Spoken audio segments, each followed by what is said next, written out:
Bonjour à chacune et à chacun, j'espère que vous allez bien malgré le climat un petit peu particulier dans lequel nous vivons actuellement. Et c'est justement par rapport à toute cette situation que nous avons décidé de changer le format de nos réunions. Alors ça ne change pas le fait que la présence de Dieu est là où vous êtes, dans votre salon, dans votre cuisine, dans votre chambre, je ne sais, mais en train d'écouter ce message et de partager ce moment. L'important, c'est de réaliser que Dieu, lui, ne change pas, qu'il est avec vous. Il nous a donné une promesse, notre Seigneur Jésus-Christ, c'est d'être avec nous tous les jours jusqu'à la fin du monde. Donc, il est présent. Et dans ces moments, il est important de rappeler qu'il n'y a pas de cas de coronavirus dans notre assemblée. Il n'y a pas non plus de psychose ou de peur, mais nous avons essayé de faire un choix et nous avons décidé avec prudence et sagesse de prendre des précautions. C'est pourquoi nous changeons le format de nos réunions et donc nous ne nous voyons pas, c'est un petit peu particulier et pour vous et pour moi, mais une chose est sûre, c'est que le Seigneur est là et qu'il nous voit. Et pendant quelques jours, nous ne savons comment, mais nous changerons ce format. Donc pour ce matin, pour ce culte, mais aussi pour mardi soir, le format de la réunion sera encore différent et vous pourrez le suivre en direct. Et pour la suite, ne vous inquiétez pas, on vous donnera des éléments au fur et à mesure donc de l'évolution, bien sûr, de la situation. Une chose est sûre, c'est que nous ne tremblons pas, nous voulons rester dans la paix, nous avons confiance dans le Seigneur, il est avec nous. Et sa parole nous rappelle, notamment dans le psaume 91, que lorsque nous lui faisons confiance, nous ne craignons pas la peste et ses ravages. Certes, elle est là, mais nous restons dans la paix et nous savons que le Seigneur est au contrôle de toutes choses. Si vous avez des questions, n'hésitez pas à les formuler via notre page Facebook aussi. Et bien entendu, nous vous répondrons et on pourra communiquer ensemble afin de vous donner les réponses que vous attendez, les informations aussi que nous pouvons vous donner. Mais nous restons unis et nous continuons à vivre notre foi. Je vais vous inviter pendant quelques instants à vous recueillir avec moi. Nous allons prier et partager ensemble la parole de Dieu ce matin. Notre Dieu, notre Père, nous voulons te rendre grâce, nous voulons te remercier pour ta présence. Tu es aussi notre berger, celui qui prend soin de tes brebis. Tu es aussi notre fidèle compagnon de route. En tout temps, en toutes circonstances, tu es toujours là, tu es le même, tu ne changes pas. Ta puissance et ton autorité non plus ne changent pas et ta parole ne change pas. C'est pourquoi pour nous, c'est tellement important de pouvoir l'ouvrir, de pouvoir ensemble nous recueillir autour de ta parole car elle donne la vie en nous rappelant que tu as toujours une parole pour chacun parce que tu es un Dieu d'amour, parce que tu connais la vie des uns et des autres. Et dès maintenant, je prie pour ceux qui passent par des moments difficiles, afin que ta grâce qui surabonde les accompagne maintenant. Je prie pour ceux qui sont malades et qui sont chez eux, afin qu'ils vivent la grâce de Dieu et la puissance de notre Seigneur Jésus-Christ. Je prie pour ceux qui sont attristés par une situation peut-être personnelle, une situation familiale, une situation qui les ronge de l'intérieur, croyant que tu es véritablement, comme l'apôtre Paul le disait, le Dieu de toute consolation, celui qui nous console dans toute affliction, afin que par la consolation dont nous sommes l'objet, nous puissions nous-mêmes consoler ceux qui sont affligés. Je prie, Seigneur, pour ceux qui sont perdus, ceux qui sont dans l'effroi, ceux qui passent par des moments de détresse, ceux qui vivent un brouillard par rapport à leur situation, par rapport à leur vie personnelle, vis-à-vis de leur avenir ou de leur futur, vis-à-vis de leurs études, vis-à-vis de leur travail. Je prie pour tous ces bien-aimés, ces frères et sœurs et amis, afin qu'ils vivent aussi un moment intense de communion avec toi, qu'ils vivent une grâce de ta part, qu'ils puissent toucher du doigt encore la bonté de notre Dieu et qu'ils puissent avoir cette foi en ce Dieu qui ne change pas, un Dieu qui peut ouvrir les portes, qui change les temps et les circonstances, qui bénit ceux qui le cherchent, qui donne la nourriture à ceux qui ont faim et soif de justice. Oui Seigneur, nous savons que tu es celui qui pourvoit à tous nos besoins. Merci Seigneur, parce que malgré ce moment qui est si différent, malgré ce moment qui peut sembler si particulier, une chose est sûre, c'est que tu ne changes pas. Merci pour la communion fraternelle. Merci Seigneur pour l'unité de l'esprit. Merci Seigneur pour la prière des croyants. Merci pour la persévérance dont nous pouvons faire l'objet seulement et uniquement par ta grâce, Seigneur, parce que nous savons que c'est ta grâce qui nous tient. Alors je crois de tout mon cœur que tu donneras à chacun cette mesure de foi et de persévérance pour demeurer dans la paix en tout temps et en toutes circonstances, en se rappelant que toutes les paroles que tu nous as données, Seigneur, sont oui et amen en Jésus-Christ. À toi la gloire, à toi l'honneur, Seigneur, en ces moments. Au nom de Jésus-Christ, amen. Amen. Amen. Je vous invite donc à ouvrir la Bible dans l'évangile de Marc, au chapitre 4. Et je vous laisse chercher le texte et on aura l'occasion, étant donné que nous n'avons pas, bien sûr, les textes qui s'affichent, nous aurons l'occasion de chercher dans notre Bible plusieurs textes bibliques. Alors nous commençons par notre lecture principale, Marc chapitre 4, sachant que cette lecture, et bien entendu pour ceux qui nous suivent régulièrement et qui font partie de l'Assemblée d'Aix-en-Provence, savent que cette lecture est la suite de notre partage sur la semence. Nous avions commencé une série concernant la parole de Dieu, s'intitulant « La parole de Dieu est comme ». Et on avait vu ensemble que la parole de Dieu est comme de l'eau, la pluie, la neige, cette rosée du ciel qui fait tant de bien à notre cœur. Et nous avions commencé la dernière fois sur la semence. C'est que la parole de Dieu est aussi comme une semence. On avait commencé à lire ces passages dans l'évangile de Marc au chapitre 4, où le Seigneur lui-même nous parle de la semence au travers d'une parabole qu'il a dispensée aux gens qui étaient autour de lui. Il y avait une foule de personnes, des enfants, des familles, des religieux, ses disciples, beaucoup de personnes assemblées pour l'écouter. Et Jésus-Christ a donné cette parabole qui était si importante au point qu'il dira « Comment pourrez-vous comprendre les autres paraboles que je vous enseignerai, les autres enseignements, si vous ne comprenez pas d'abord la parabole de la semence ?» Donc, nous avons vu plusieurs principes et dont ce premier principe, c'est que la parabole de la semence, c'est une parabole que nous devons prioritairement déjà comprendre et recevoir dans nos cœurs parce qu'elle va définir tout ce que nous allons ensuite recevoir comme enseignement du Seigneur. Donc si je ne comprends pas déjà ce que la parole de Dieu doit représenter pour mon cœur et pour ma vie, si je ne comprends pas dès le début l'importance de la chérir, l'importance d'avoir la crainte de Dieu, le cœur avec lequel je dois recevoir la parole de Dieu, tout le reste pourra m'être dispensé, donné, enseigné, sans qu'il n'y ait l'effet que Dieu voulait donner. Donc je commence par cela. Et bien sûr, nous lisons dans Marc chapitre 4, dès le verset 1er, que Jésus se mit de nouveau à enseigner au bord de la mer. Une grande foule s'étant assemblée auprès de lui, il monta et s'assit dans une barque sur la mer. Toute la foule était à terre sur le rivage. Il leur enseigna beaucoup de choses en paraboles et il leur dit dans son enseignement, « Écoutez, un semeur sortit pour semer. Et comme il semait, une partie de la semence tomba le long du chemin. Les oiseaux vinrent et la mangèrent. Une autre partie tomba dans un endroit pierreux où elle n'avait pas beaucoup de terre. Elle leva aussitôt parce qu'elle ne trouva pas un sol profond. Mais quand le soleil parut, elle fut brûlée et sécha faute de racines. Une autre partie tomba parmi les épines. Les épines montèrent et l'étouffèrent et elle ne donna point de fruit. Une autre partie tomba dans la bonne terre. Elle donna du fruit qui montait et croissait et elle rapporta 30, 60 et 100 pour un, Puis il dit que celui qui a des oreilles pour entendre, entende. Lorsqu'il fut en particulier, ceux qui l'entouraient avec les 12 l'interrogèrent sur les paraboles.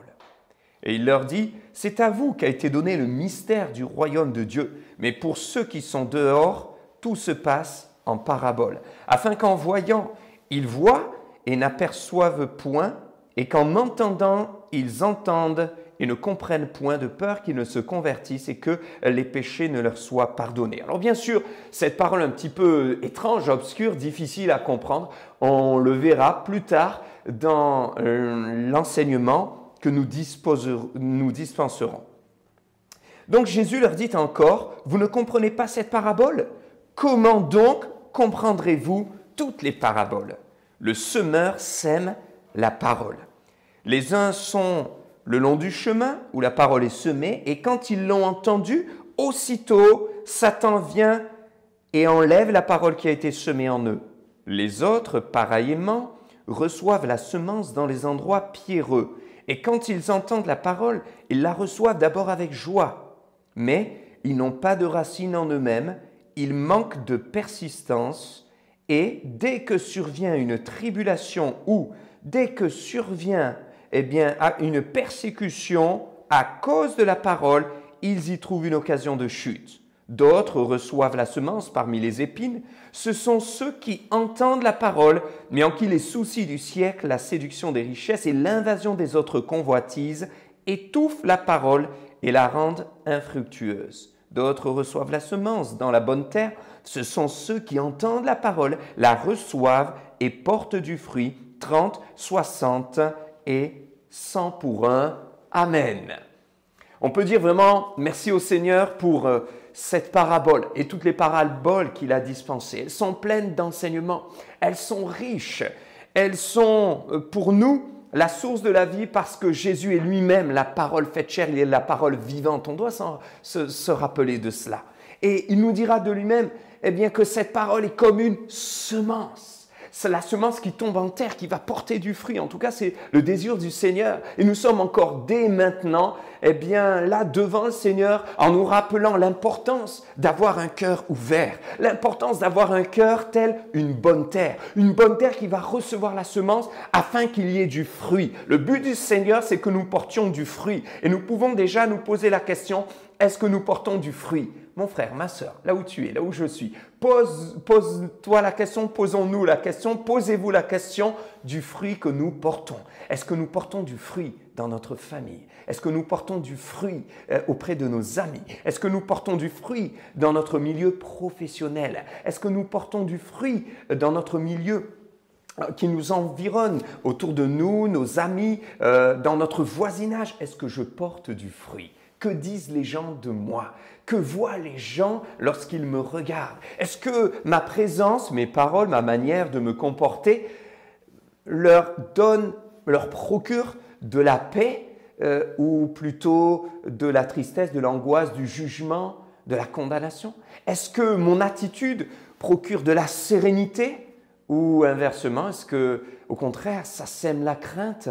Que le Seigneur nous fasse grâce et plaise à Dieu que par la puissance de son esprit, nous soyons des hommes et des femmes qui procurent la paix. Jésus avait dit, heureux ceux qui procurent la paix. Et ça fait partie des fruits, mes frères et sœurs, que nous devons porter, que nous sommes appelés à porter. Voilà pourquoi il est important d'avoir un cœur ouvert, un cœur tel une bonne terre. Je veux porter du fruit. Et si dès maintenant, à cet instant, mon frère, ma sœur, mon ami, tu te sens interpellé ou repris en te disant, c'est vrai que dernièrement, ce que les gens disent autour de moi, n'est pas que je procure la paix. C'est vrai que dernièrement, on me dit « Qu'est-ce qui t'arrive? Tu es tout le temps irrité. Qu'est-ce qui t'arrive? Tu es tout le temps sur les nerfs, tu t'agaces, tu t'énerves à la moindre parole, ou je te sens tout le temps frustré. Qu'est-ce qui se passe? » Peut-être que c'est ce que vous vivez. Le Seigneur n'est pas là pour vous condamner ce matin. Il n'est pas là pour vous juger, mais pour vous relever, pour vous aider et pour nous aider à comprendre que pour que la terre porte du fruit, il faut qu'elle soit bonne, et pour que la terre soit bonne, nous avons besoin de celui qui est bon. Et Jésus dira lui-même, il n'y a que Dieu qui est bon, seul Dieu est bon. Il le dira à cet homme qui était venu le voir et qui lui avait demandé qu'est-ce qu'il fallait faire pour avoir la vie éternelle. Mais Jésus lui dira, il n'y a de bon que Dieu seul. Car il lui dira, bon maître, que faut-il faire pour avoir la vie éternelle? Donc là, le Seigneur Jésus est en train de lui dire, pourquoi m'appelles-tu bon? Il n'y a de bon que Dieu seul. Et si Jésus dit cela, ce n'est pas pour se renier lui-même, mais comme pour déjà révéler sa divinité. Si Dieu est bon, si Jésus est bon, c'est que Jésus est Dieu lui-même. Et parce qu'il est bon, il n'est pas là pour vous condamner ce matin, il n'est pas là pour nous déstabiliser.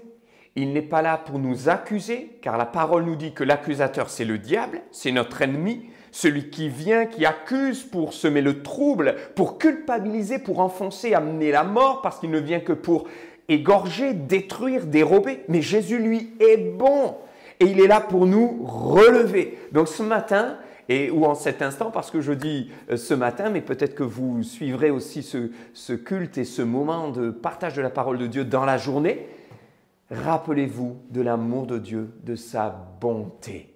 Et que tout ce qu'il nous dit, même quand c'est dur, même quand ça nous reprend, c'est toujours par amour. Et il est bon, il ne nous accuse pas, il est celui qui nous permet de porter du fruit parce qu'il change notre cœur. Et notre cœur, tel une bonne terre, pourra recevoir la bonne semence du Seigneur. L'apôtre Pierre pouvait dire, si vous avez goûté combien Dieu est bon. Et je crois que le but du Seigneur, c'est aussi de goûter combien Dieu est bon. Même dans les moments que nous vivons, dans ces temps un peu troublés ou de questionnement, eh bien c'est l'occasion pour vous de goûter encore combien Dieu est bon, de vivre sa paix, de rester dans la sérénité, de ne pas paniquer, de vivre un temps de grâce, de consolation, un moment où alors que vous étiez stressé, en panique, la paix revient et le Seigneur vous dit, mais en plus exerce sa puissance et son autorité en accomplissant sa parole et en vous disant, je te donne ma paix, je vous donne ma paix et je ne donne pas comme le monde donne. Croyez en Dieu, croyez en moi. Heureusement que le Seigneur ne donne pas comme le monde donne, n'est-ce pas? Le monde donne d'une main, mais il essaie de reprendre d'une autre. Le monde vous donne, mais vous n'avez pas vu qu'en réalité, il y a un petit alinéa qui vous montre que vous croyez avoir gagné quelque chose, mais vous allez payer peut-être plus que ce que vous pensiez avoir gagné. Le Seigneur lui donne, il donne comme il a donné sa vie. Comment a-t-il donné sa vie? Il l'a donné ouvertement. Il l'a donné de tout son cœur. Il a donné la vie, il a donné sa vie. Et donnant sa vie pour nous, il n'a pas obligé les hommes à le suivre. Il les a invités. Il leur a recommandé et il le fait ce matin pour vous, pour moi. Il nous invite à le suivre. Il nous recommande de le suivre, mais il ne nous obligera jamais parce qu'il nous aime. Certes, c'est vrai. Quelqu'un me dira, mais Jésus a-t-il bien obligé les disciples à passer de l'autre bord? C'est vrai, c'est vrai. Jésus a obligé les disciples à passer de l'autre côté. Il fallait qu'ils traversent cette mer et ce lac de Génézareth et qu'ils montent dans cette barque. C'est vrai que l'épreuve semblait au départ facile et c'est parfois ce qui nous arrive dans la vie. L'épreuve nous semble au départ ne pas être une épreuve, ou du moins avant l'épreuve, on ne s'attend pas toujours à traverser une épreuve. Exemple, qui l'eût cru que ce matin nous soyons dans cette situation? Personne ne pouvait le savoir à l'avance, mais Dieu savait. Et voyez, avant de vivre une épreuve, on ne s'y attend pas toujours, mais le Seigneur le sait. Donc il avait dit à ses disciples, passez de l'autre bord, allez-y, prenez courage, faites-moi confiance. Bon, les disciples sont montés dans la barque, ils avaient l'habitude de le faire. Ils ne pensaient pas un seul instant qu'ils allaient traverser une terrible tempête. Mais Jésus, lui, le savait. Et il maîtrisait toutes choses. Et c'est justement parce qu'ils devaient traverser une tempête que Jésus leur a dit « passez de l'autre bord ». C'est justement parce que les disciples devaient apprendre à mieux connaître le Seigneur. que Jésus leur a dit « passez de l'autre bord ». C'est justement parce que les disciples devaient apprendre à se fortifier dans l'épreuve, à persévérer malgré les vents violents, l'orage, la tempête, la barque qui semble être ballottée et peut-être la peur qui vient. Jésus voulait qu'ils passent par ce moment. Jésus voulait qu'ils traversent ce moment, non pas parce que Jésus ne les aimait pas, au contraire, il les aimait et il leur avait dit « aimez-vous comme je vous ai aimé ». Non pas parce que Jésus leur voulait du mal, non, on l'a dit tout à l'heure, Dieu nous veut du bien, Dieu est bon, mais parce que Jésus voulait que leur foi soit fortifiée. Jésus voulait que leur foi soit enracinée. Jésus voulait que leur foi soit profonde. Jésus voulait qu'ils aient une foi de qualité supérieure. Or, Jésus leur démontrera, et non pas juste par des paroles et des enseignements, mais aussi par la pratique, par la vie concrète, que pour que notre foi grandisse, nous avons besoin des épreuves. Pour que notre foi soit davantage enracinée, nous avons besoin des tempêtes. Et peut-être qu'en cet instant, quelqu'un est en train de se dire « je ne comprends pas la tempête par laquelle je passe ». Peut-être que cette tempête, vous avez l'impression qu'elle va vous submerger, un peu comme les disciples qui ont crié, ils ont hurlé, ils ont eu peur. Peut-être que certains ont pleuré, je ne sais, lorsque la tempête était là. Et d'ailleurs, ils ont cru qu'ils allaient mourir. Ils ont même dit au Seigneur Jésus, nous périssons, donc nous sommes en train de mourir. Ils croyaient que pour eux c'était la fin. Et peut-être que ce matin, quelqu'un, à l'instant même, se dit pour moi c'est la fin. Mais le Seigneur veut vous dire non, l'épreuve que je permets, elle est là pour te fortifier. Et c'est comme cela qu'il avait obligé les disciples à monter dans la barque et à passer de l'autre bord.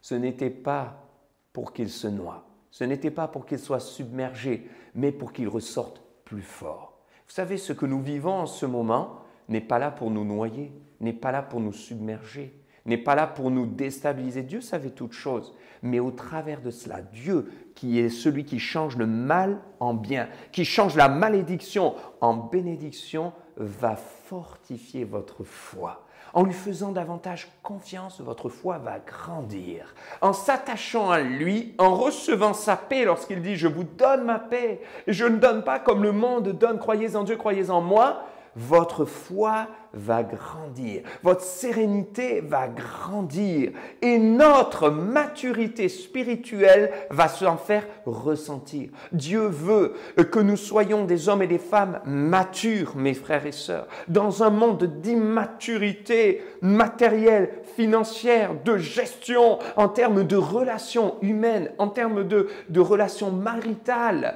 Le Seigneur, lui, désire que nous ayons une vie de maturité spirituelle. La maturité spirituelle m'invite à lui faire confiance, à ne pas paniquer quand des éléments semblent différents et semblent me déstabiliser, mais à lui faire confiance. La maturité spirituelle va me pousser à rester dans la paix et à lui dire « Mais Seigneur, quoi qu'il arrive, même là, eh bien, c'est peut-être étrange, c'est la première fois que je ne me lève pas pour aller au culte, mais Seigneur, tu ne changes pas. » La maturité spirituelle va m'amener à aller creuser, chercher, me nourrir. Vous voyez, un petit bébé qui vient à la vie. La vie est là et elle est belle, elle est pure, elle est merveilleuse.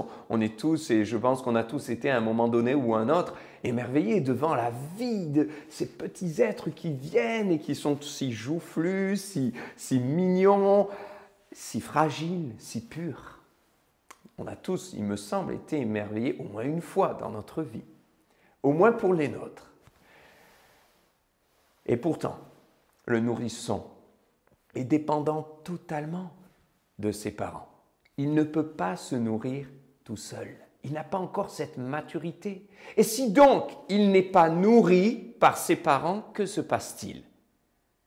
Il va mourir et il risque de périr.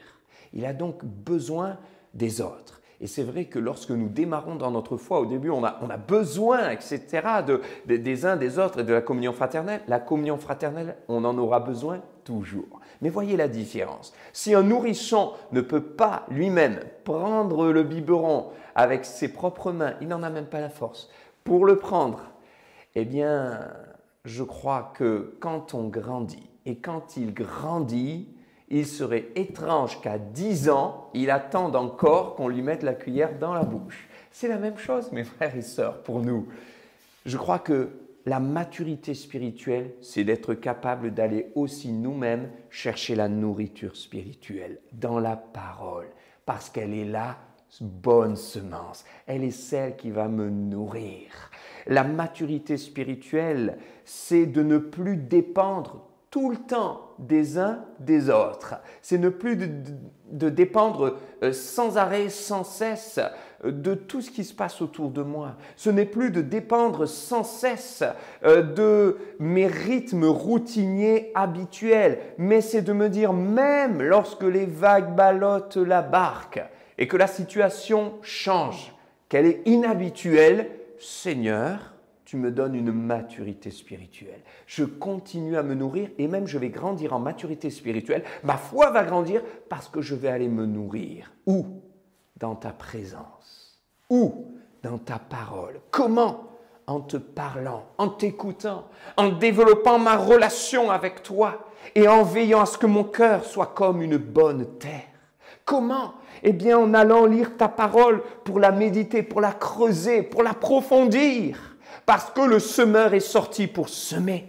Et Jésus nous donne cette parabole en nous rappelant que si lui-même est le semeur, si lui-même sème la parole, c'est pour nous faire du bien. C'est pour que la parole porte du fruit. À la fin de ce texte, il est dit que eh bien, la bonne semence qui tombe dans la bonne terre va produire du fruit. Un va produire 30, un autre grain produit 60, un autre en produit 100. Et je crois que le but du Seigneur, c'est réellement que, comme je le disais au début, c'est que nous puissions porter du fruit. Porter du fruit. Et pour cela, ce matin, je crois que le Seigneur nous invite à de la maturité spirituelle. Et nous invite à lui faire confiance. Ce n'est pas pour rien que David pouvait dire, si une guerre s'est levée contre moi, je serai malgré tout plein de confiance. Mon frère, ma sœur, je t'invite à lui faire confiance. Jésus a su parfois reprendre ses disciples et encore une fois, il les aimait. Ce n'était pas parce qu'il ne les aimait pas. Ce n'était pas pour les rabrouer, pour les décourager, mais c'était pour les inviter à plus de confiance. Voilà pourquoi, quand il les reprend très souvent, vous retrouverez la notion de foi qui est attachée, où Jésus dit « Mais pourquoi n'avez-vous pas la foi ?» Ou pourquoi avez-vous si peu de foi? Si peu de foi. Vous savez que le mot foi est lié au mot confiance. Lorsque je dis et que j'affirme j'ai la foi, alors, en conséquence, je dois avoir une attitude qui prouve que j'ai confiance en Dieu. C'est la même racine en grec, c'est le mot pistis. J'ai une confiance dans le Seigneur et c'est la même racine, bien sûr, que le mot fidélité. Tout est lié. J'ai la foi, donc je lui fais confiance. Mais pourquoi? Parce qu'il est fidèle. Oui, notre Dieu est fidèle, mes frères et sœurs. Il est parfaitement fidèle. Il est fidèle et c'est pourquoi il ne change pas. Ça, c'est la dimension de l'immuabilité de Dieu. L'immuabilité, elle est aussi relative à la parole de Dieu. C'est-à-dire que la parole de Dieu ne change pas. Elle ne change pas. Et Jésus lui-même avait dit, les choses passeront, tout ce qu'il y a autour de nous, sur la surface de la terre. Toutes ces choses passeront, nos richesses, les châteaux, même les magnifiques paysages que nous voyons. Et peut-être que certains, à ce moment-là, disent « Ah, c'est dommage, mince, j'aurais aimé. » C'est vrai, peut-être qu'on voit des choses merveilleuses, mais lorsque Dieu va recréer des cieux et de la terre, et une nouvelle terre, mais mes frères et sœurs, croyez-vous que ce sera beau? Mais je pense que ce sera bien au-delà de ce que nous voyons. Donc, lorsque vous regardez les plus beaux paysages, dites-vous qu'avec les nouveaux cieux, la nouvelle terre qui seront formés par notre Seigneur, ce sera encore plus beau et immensément plus beau. Même si vous avez du mal à vous l'imaginer, je le comprends, moi c'est la même chose. Et pourtant, Eh bien, c'est ce que la parole de Dieu nous affirme et elle ne change pas. Ça va être merveilleux. Et je crois que c'est là aussi que nous devons avoir et développer notre maturité spirituelle. C'est de réaliser que nous ne vivons pas pour les choses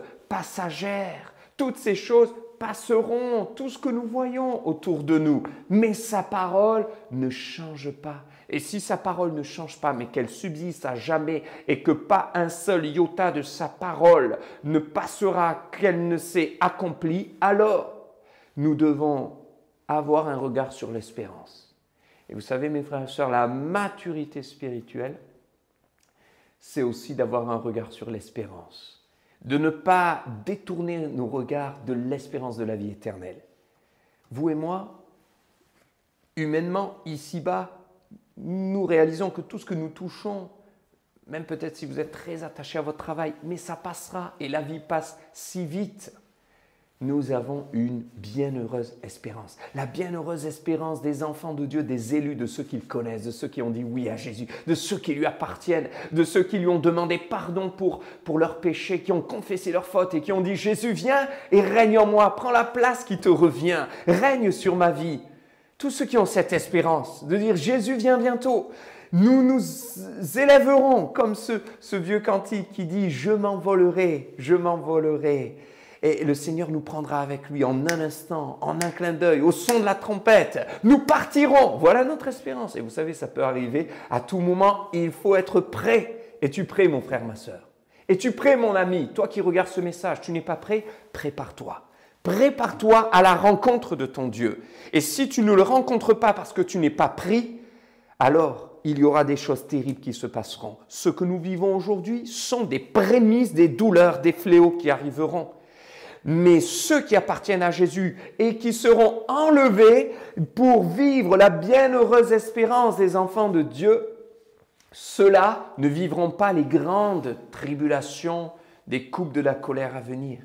Et tu es invité, mon ami, aussi à échapper à ces choses. Comment y échapper? Demande pardon, Seigneur Jésus. Repens-toi. La parole de Dieu nous dit au travers de l'apôtre Paul aux Romains au chapitre 10 et au verset 9, si tu confesses de ta bouche le Seigneur Jésus et si tu crois dans ton cœur que Dieu l'a ressuscité des morts, tu seras sauvé. Sauvé.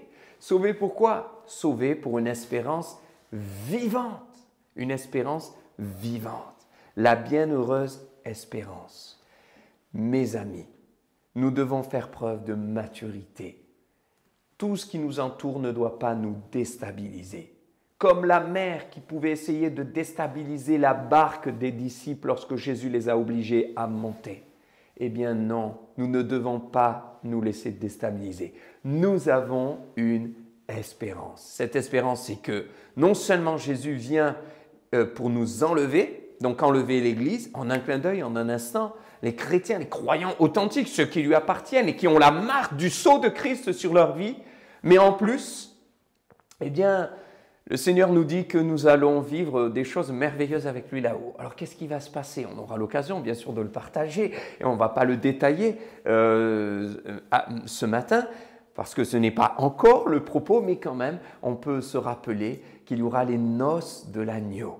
Aimez-vous les noces? Avez-vous déjà participé à des noces? Préparez-vous des noces. Il y a peut-être des jeunes mariés et je pense qu'il y en a qui sont en train de préparer des noces.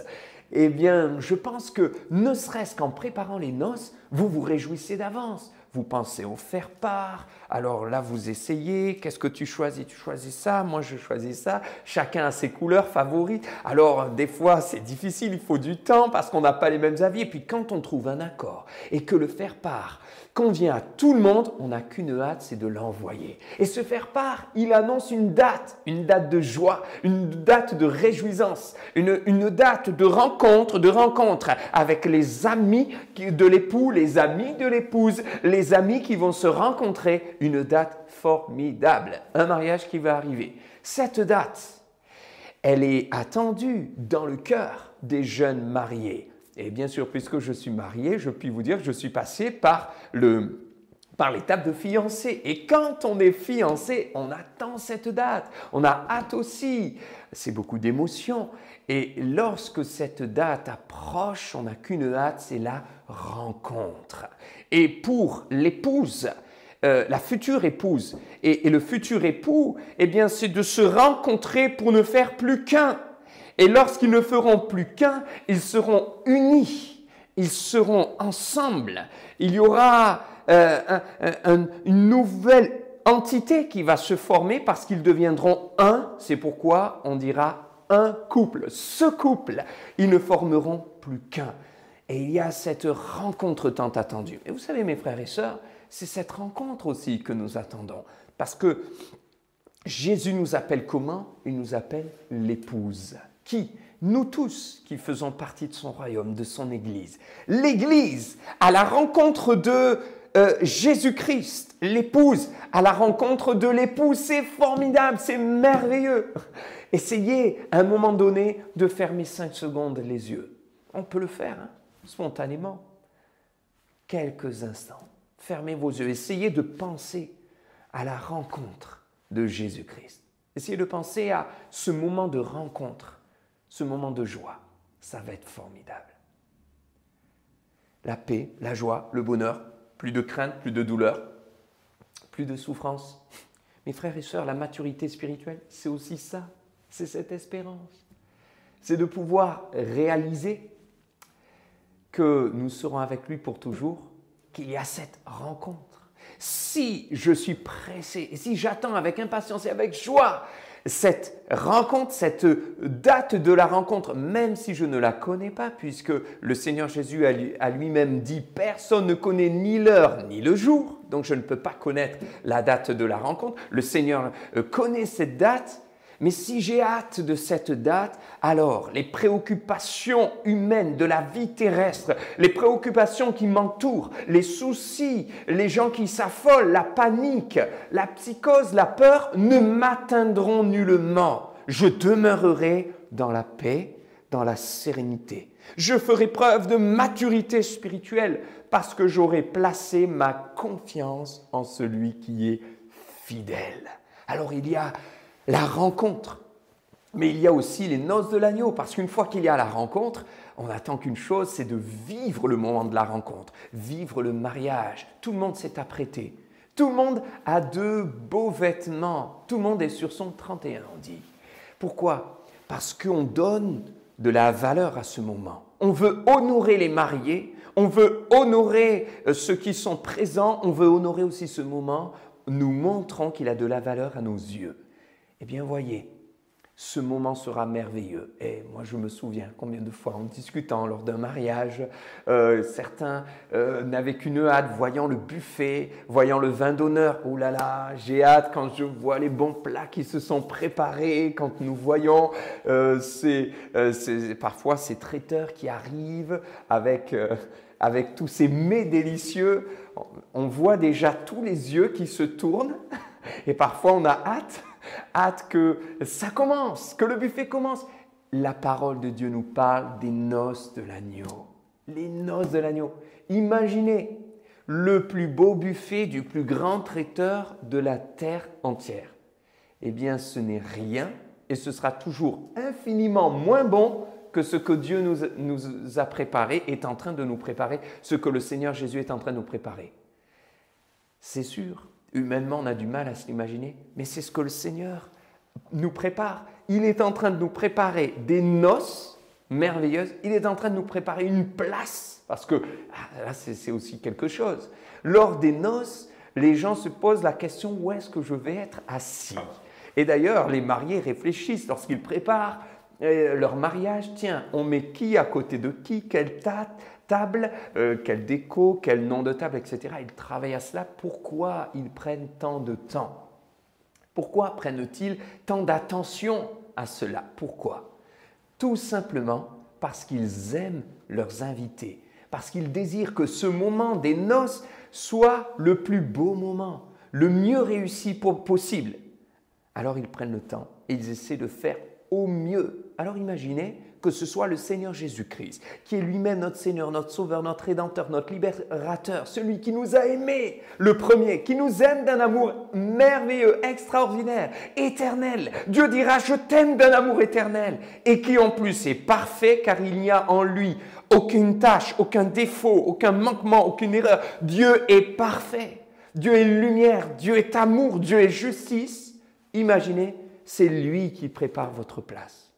Jésus a dit dans Jean chapitre 14, « Je vais vous préparer une place. » Mais ça, c'est merveilleux, mes frères et sœurs. Jésus est en train de me préparer une place. Jésus est en train de te préparer une place. Jésus est en train de nous préparer une place. Alors, posons-nous la question, comment sera cette place? Pensez-vous que cette place sera belle, sera confortable, mais de la même manière que pour le buffet dont nous parlions tout à l'heure, la place que nous réserve et nous prépare le Seigneur Jésus-Christ sera toujours infiniment plus confortable que la place que vous pourriez avoir avec le meilleur fauteuil rocking chair que vous trouviez sur la surface de la terre. Mes frères et sœurs, la maturité spirituelle, c'est de réaliser que notre espérance, elle est là, elle est là. Plus de crainte, plus de peur, mais une confiance totale en celui qui est en train de nous préparer une place. Celui vers qui nous allons pour une rencontre avec lui dans les airs. Vivre les noces de l'agneau. Tout ne sera pas fini, parce que bien sûr, il nous faudra revenir après ces années passées avec lui dans le ciel, revenir sur la terre, le millénium. Jésus lui-même a promis de poser son pied sur la montagne des Oliviers.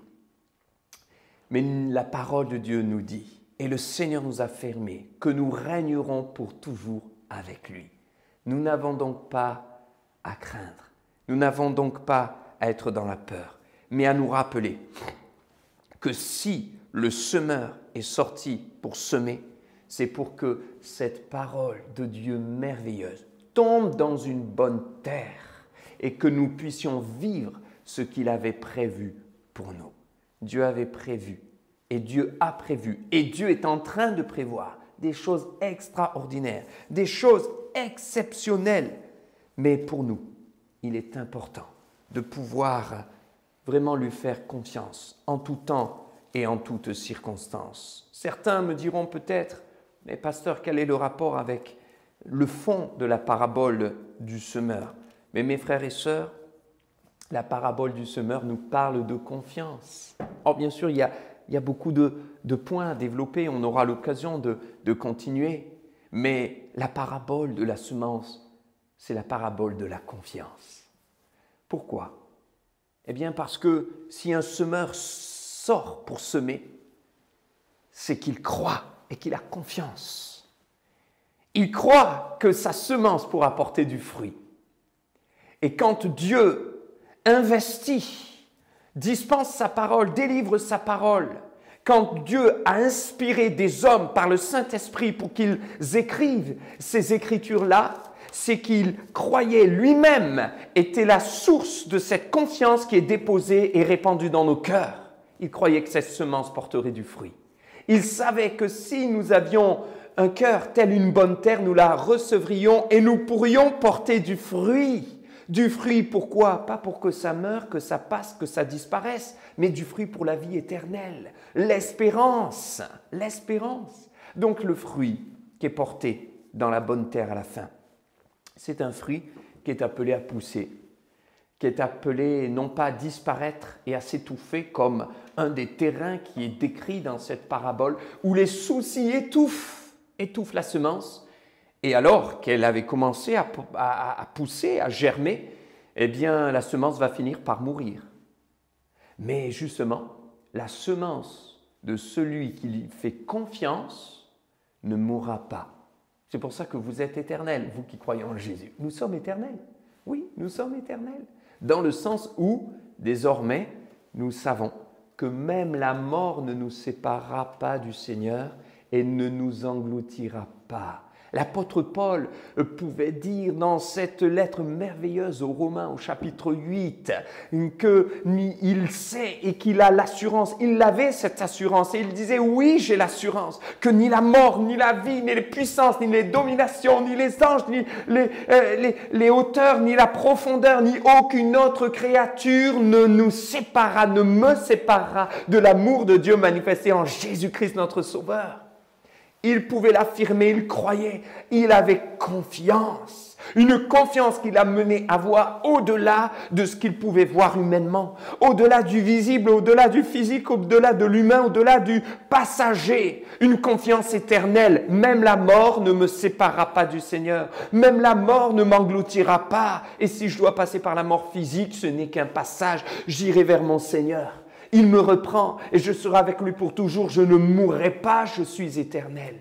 La bonne semence qui tombe dans un cœur, une bonne terre, elle est éternelle. Jésus pouvait dire, toutes choses passeront, mais ma parole ne passera pas.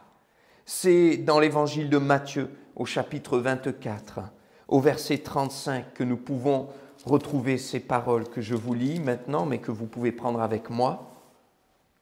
Matthieu, chapitre 24, et verset 35. Matthieu 24, 35.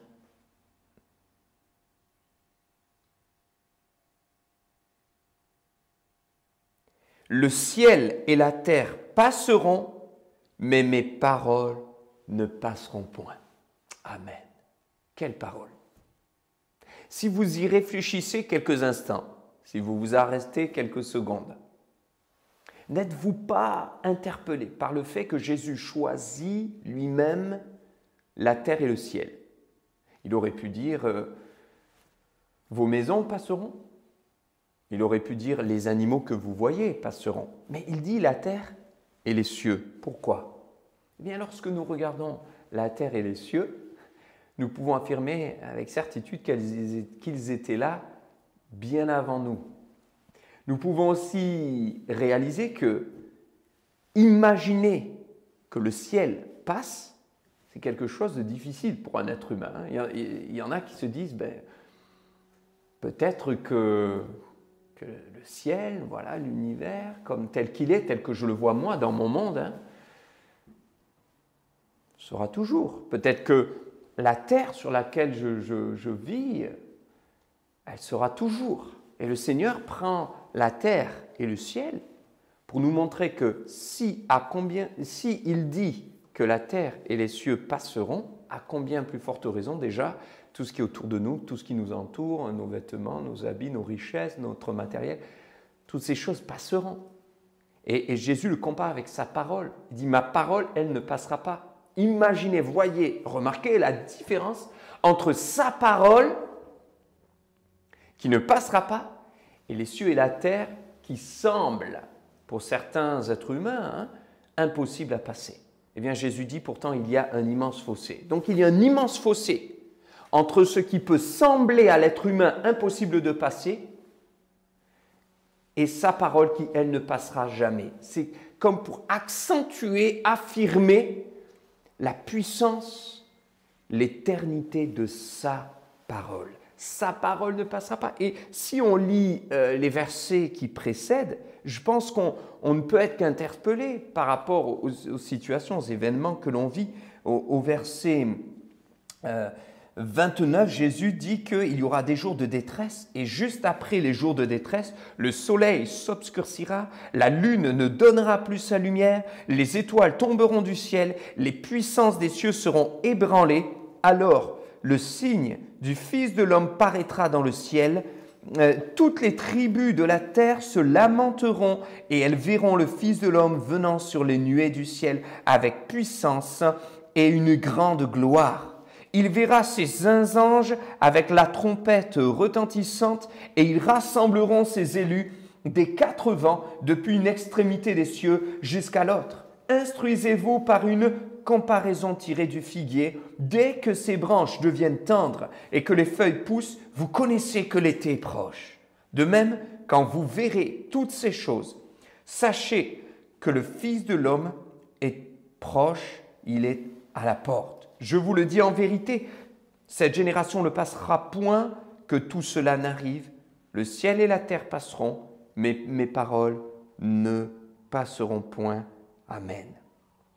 Mes amis, mes frères et sœurs, soyons prêts. Soyons dans la confiance. La parabole de la semence, c'est d'abord la parabole de la confiance. Et si je veux comprendre tout le reste, comprendre aussi comme Daniel qui avait l'intelligence des temps et comprendre les temps dans lesquels il vivait, et si nous voulons nous-mêmes comprendre les temps dans lesquels nous vivons, nous devons d'abord comprendre la parabole de la semence. Parce que la parabole de la semence, c'est la parabole de la confiance. Un semeur sorti pour semer, il avait confiance lui-même. Il savait que sa parole ne passerait pas. Il savait que sa parole porterait du fruit. Et il l'a jeté en terre. Il l'a lâché. Il l'a semé.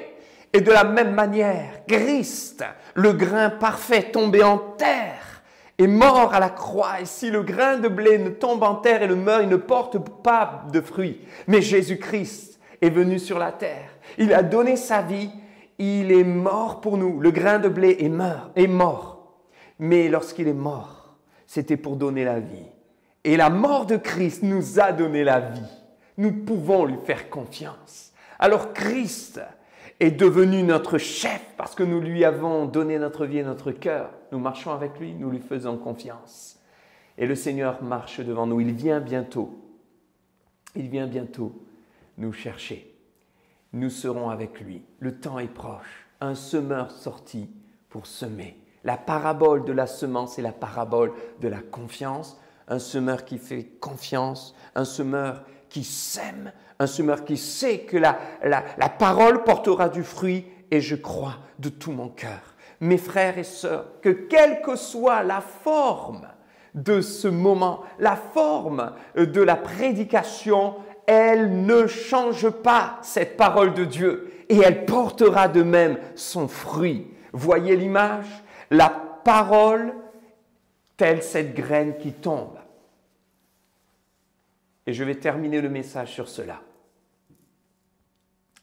On pourrait se poser la question, que s'est-il passé dans la parabole du semeur pour que cette parole si efficace, cette semence porteuse de fruits, ne porte pas de fruits dans certains sols? Le problème vient-il de la semence, de la graine? C'est ce que nous verrons de manière plus précise, plus développée la prochaine fois. Mais pour ce matin, je termine sur cela. Si on se pose la question du type de semence, de graine, sans dénaturer le texte et l'enseignement du Seigneur Jésus, bien sûr. Certains pourraient se dire, la semence a peut-être changé. Certains pourraient se dire, la graine et les graines n'ont pas la même forme. Et c'est vrai que quand vous prenez un sachet de graines, quand Jésus parle de la semence du semeur, qui est répandue en terre, il ne dit pas que chaque graine est identique, que chaque graine pèse le même poids. Et vous savez comme moi qu'à l'époque, et lorsqu'il semait, mais certainement les grains étaient justement encore plus différents et plus difformes qu'aujourd'hui. Pas un grain ne ressemblait à un autre. Autrement dit, la forme de la semence n'était jamais la même. Et de la même manière, la forme de la semence de la parole de Dieu n'est quelque part jamais la même. Vous venez écouter la prédication, il y a toujours une différence. Vous allez écouter un prédicateur ou un autre, tant que c'est la parole de Dieu, c'est la parole de Dieu ne change pas, mais la forme va changer. La forme n'est jamais la même. La manière de s'exprimer, l'intonation. Et ce matin, on pourrait dire que la forme a changé, la forme de la semence. Voilà, vous écoutez le culte, on partage la parole de Dieu d'une manière différente. Le grain a une forme différente, mais la semence ne change pas. Et de la même manière, voyez, lorsque je reçois la parole de Dieu, je dois réaliser qu'elle a toujours cette puissance de vie. Même lorsque la forme change, si là où vous êtes, avec votre cœur, en étant à l'écoute, en faisant confiance au Seigneur, vous la recevez avec simplicité, avec un cœur d'enfant, elle produira le même effet dans votre cœur que si vous étiez en face de moi, si on était dans la même salle comme d'habitude. Si vous allez lire, méditer la parole, creuser, chercher, prier, demander au Saint-Esprit de vous inspirer et que vous êtes attentif au Seigneur, la parole de Dieu aura ce même impact, ce même effet dans votre cœur parce que la parole de Dieu ne change pas. Elle ne change pas. La forme peut changer, mais elle ne change pas. Alors, pouvons-nous lui faire confiance? Mais oui, nous pouvons lui faire confiance. Parce qu'elle continue à se répandre. Le semeur qui était sorti pour semer a semé la parole de vérité, la parole faite chair, Jésus qui est venu. Mais il n'est pas parti en nous laissant orphelins. Il a dit, ne vous inquiétez pas, je vous donne le Saint-Esprit. Vous n'êtes pas orphelins, il viendra. Et il vous rappellera les paroles que je vous ai dites. Autrement dit, cette parole qui est venue et qui est éternelle, qui est immuable, elle continue à se propager sur la surface de la terre. Elle continue à être enseignée à Aix-en-Provence. Elle continue à se propager dans notre église ici à Aix-en-Provence. Elle continue à être délivrée. Elle continue à être proclamée. Elle continue à être prêchée. Et cette parole continue à porter du fruit. Amen. Et elle continuera. Et elle continuera. Et elle continuera, mais jusqu'à quand? Parce que le temps est proche. Le Seigneur vient bientôt. Il est temps juste de lui faire confiance et d'écouter ce que le Seigneur nous a dit. Qu'a-t-il dit? Le Seigneur nous a dit, quand vous verrez ces choses s'accomplir, tous les signes des temps de la fin, levez la tête. Levez vos têtes. Prenez courage. Oui, vous aurez des tribulations, mais prenez courage. Levez la tête. Votre délivrance est proche. Ça, c'est ce que le Seigneur Jésus-Christ nous a dit. Faisons-lui confiance et marchons dans l'espérance. Nous ne sommes que des pèlerins ici-bas, passagers. Toutes choses passeront, mais sa parole subsiste éternellement. Elle est immuable. À Dieu soit toute la gloire. Que le Seigneur vous bénisse abondamment, qu'il vous enrichisse de sa grâce et que vous puissiez, que nous puissions, et je me mets avec vous, bien entendu, mes frères et sœurs, jour après jour, eh bien, demeurer dans sa présence et faire le choix que cette situation temporaire, d'ailleurs, ne soit pas une situation qui m'éloigne de Dieu, mais au contraire, quelque part qui m'en rapproche. Comment? Parce que le Seigneur va, au travers de cette situation, au travers de cette tempête, me révéler sa puissance, son autorité, me faire grandir dans la foi, m'apprendre à lui faire confiance et développer ma maturité spirituelle, mon autonomie, ma capacité d'aller me nourrir, de lui faire confiance, de demeurer dans sa présence et de réaliser qu'il est le même, il ne change pas, que son saint nom soit béni. Amen. Je vais vous inviter à un temps de recueillement ensemble, un temps de prière. Ne pensez pas que l'écran soit un obstacle, mais la parole de Dieu nous dit que nous pouvons être en communion d'esprit. D'ailleurs, l'apôtre Paul pouvait le dire, hein, je suis éloigné, loin de vous. Il parlait bien sûr à ses frères et sœurs, mais je suis présent en esprit. Il ne s'agissait pas bien sûr de son esprit qui se baladait chez les autres, mais il s'agissait d'une communion spirituelle, tout simplement. Donc on peut être ensemble en communion d'esprit et je crois que nous pouvons prier par rapport aussi à tout ce que nous avons pu partager ce matin, à la parole de Dieu, ces thèmes que nous avons développés ensemble, tout simples peut-être, mais qui peuvent nous revenir à l'esprit et demeurer dans nos cœurs la maturité spirituelle, la confiance en Dieu, la bienheureuse espérance du Seigneur, la foi au travers des épreuves, la paix dans la tempête. Prions ensemble de tout notre cœur avec simplicité. Vous pouvez vous recueillir, écouter la prière. Vous pouvez aussi prier en même temps que moi. Vous pouvez le faire les yeux fermés, les yeux ouverts. Il n'y a pas de forme obligatoire, mais simplement des cœurs qui veulent être en communion avec le Seigneur Jésus-Christ. Nous voulons te rendre grâce et gloire, Seigneur, pour ces temps que nous avons partagés ensemble. Nous voulons réaliser l'importance de pouvoir tout simplement demeurer dans ta présence, l'importance de pouvoir nous nourrir de ta parole, l'importance de pouvoir aussi faire attention et veiller attentivement à l'état de nos cœurs, afin qu'ils soient comme une bonne terre, toujours prêts à recevoir ta parole, parce qu'elle est vraiment cette vie, porteuse de vie. Nous voulons te remercier pour ton amour, parce que ton amour est merveilleux, éternel. Te remercier parce que tu es avec nous tous les jours jusqu'à la fin du monde, quelles que soient les circonstances. Te remercier parce que, quelle que soit la forme même de nos réunions, la forme de ta parole qui est annoncée, qui est prêchée, qui est proclamée, eh bien cette parole ne change pas. Et je prie afin que nous puissions demeurer dans cet état d'esprit, de foi, de force, de confiance, de sérénité, de paix, où nous pouvons dire oui, ta parole ne change pas. Oui, je peux te faire confiance, Seigneur. Oui, je peux demeurer dans la paix. Oui, Seigneur, je peux garder mes yeux fixés sur toi, car tu ne changes pas. Seigneur, tu es le Dieu puissant. Donc, tu es le Dieu qui n'a pas changé, qui peut guérir, délivrer, restaurer, encourager, libérer à l'instant même.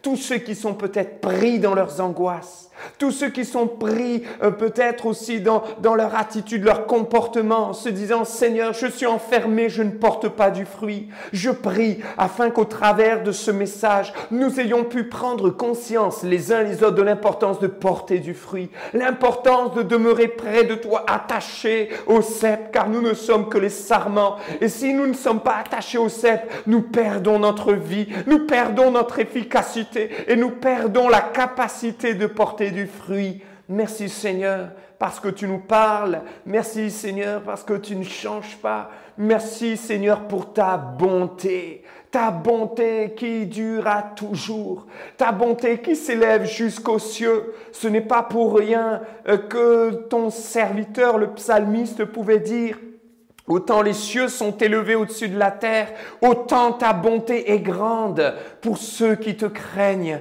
Et nous voulons être de ceux qui te craignent, c'est-à-dire de ceux qui te respectent, Seigneur, de ceux qui te vénèrent, Seigneur, de ceux qui aiment ta présence, de ceux qui souhaitent demeurer près de toi, de ceux qui souhaitent voir ta gloire se manifester, de ceux qui croient que tu es le Dieu qui change le mal en bien. Oh, merci Seigneur, parce que tu changes le mal en bien. Et au travers de cette situation, eh bien, nous croyons que nous allons grandir dans la foi. Au travers de cette situation, nous allons grandir dans une pleine confiance en toi. Au travers de cette situation, tu vas permettre à plusieurs de commencer à porter du fruit. Au travers de cette situation, nous allons faire preuve de maturité spirituelle en te laissant, toi qui es le Dieu bon, eh bien, changer nos cœurs durs afin que notre terre soit aussi une bonne terre. Tu es le Dieu qui nous façonne, le Dieu qui nous forme, le Dieu qui nous transforme. Tu es le Dieu qui peut changer nos cœurs, nos états d'esprit, notre mentalité. Tu es ce Dieu vivant et vrai. Tu es présent avec nous. Tu es présent dans nos cœurs et dans nos vies. Et en ce moment même, alors que nous sommes les frères et sœurs en communion d'esprit, eh bien Seigneur, tu es là, près de nous. Et par le Saint-Esprit, tu vis en nous.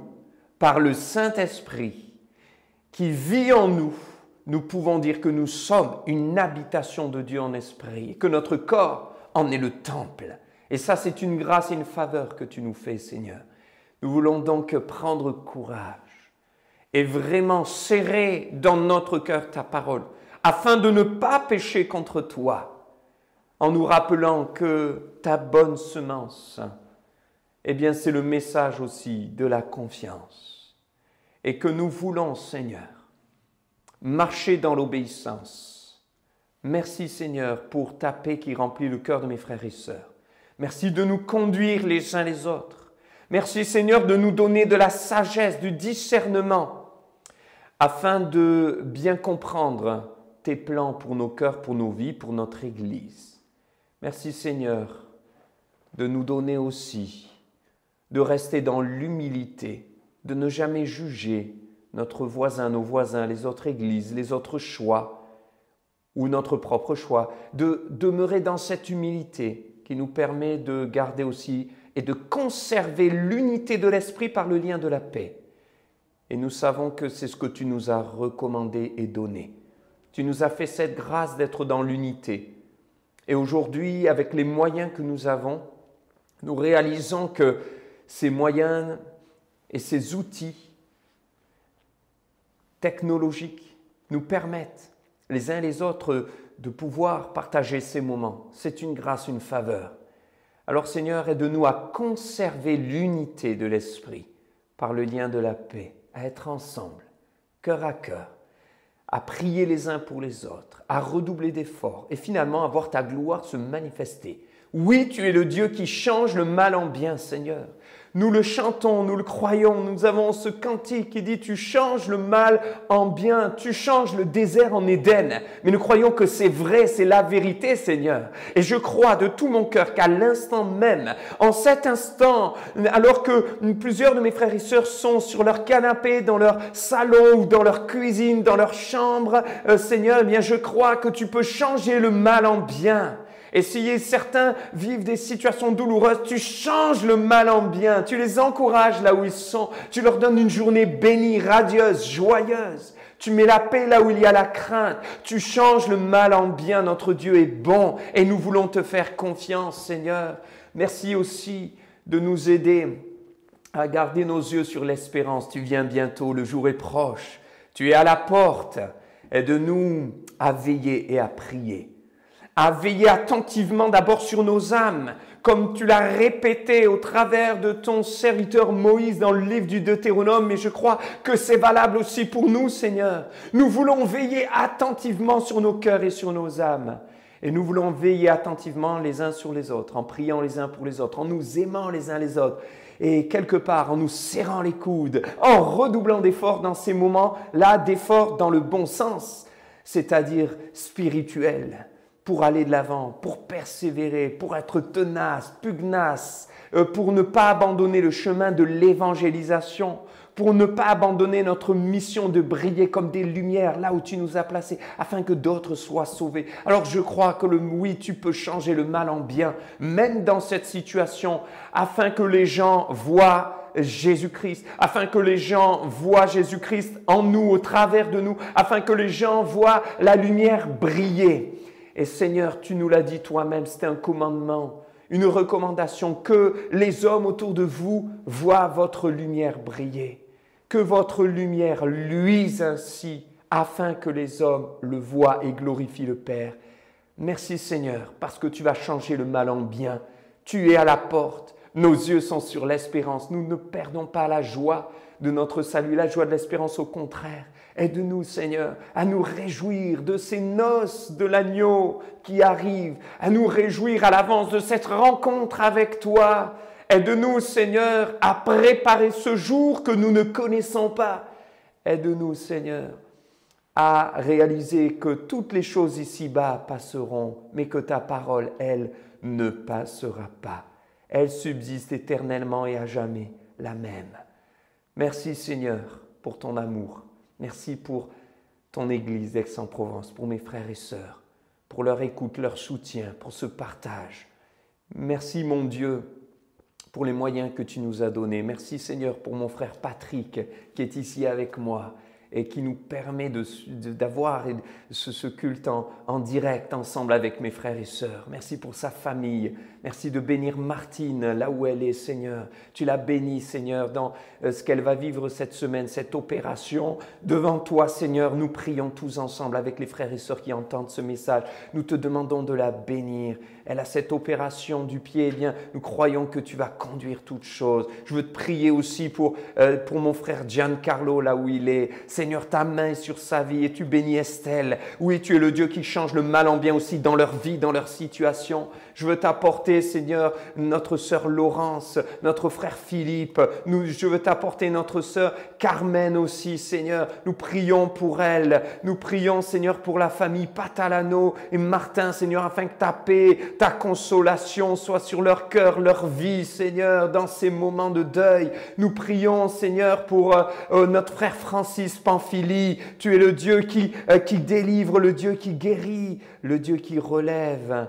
Merci de bénir aussi tous les autres frères et sœurs qui passent par l'épreuve, la difficulté, tous ceux qui ont une situation inconnue ou que nous voulons porter au trône de la grâce dans la discrétion, mais que toi tu connais. Je te porte notre sœur Edith Taubler, pour qui nous voulons faire monter vers toi nos prières de soutien, te demandant de la porter dans tes bras d'amour et de la fortifier, de porter, Seigneur, tous nos frères et sœurs aussi avancés en âge, qui ne peuvent plus venir, monsieur, madame Falson, monsieur, madame Granados, nous te les apportons, Seigneur, t'apportons vraiment tous nos bien-aimés, et il y en a encore bien d'autres, mais Seigneur, tu les connais toutes et tous, et nous savons que tu prends soin de chacun. Ô Seigneur, à toi la gloire, à toi l'honneur, à toi la puissance. Tu règnes et tu veilles sur ton Église. Tu veilles, Seigneur, sur les enfants, sur les familles. Tu es celui qui veille aussi sur les adolescents, les préadolescents. Tu veilles sur la jeunesse. Tu es celui qui veille sur les couples. Tu veilles sur tous les responsables. Tu veilles, Seigneur, sur tous ceux qui sont aussi épuisés, fatigués. Tu veilles sur nos frères et sœurs qui sont éloignés, qui sont dans un autre pays, qui sont partis. Tu es celui qui veille sur nos familles. Tu veilles sur nos personnes âgées. Seigneur, nous pouvons te faire confiance. Tu es fidèle. À ton nom soit la gloire. Au nom de Jésus-Christ. Amen. Amen. Amen. Que Dieu vous bénisse.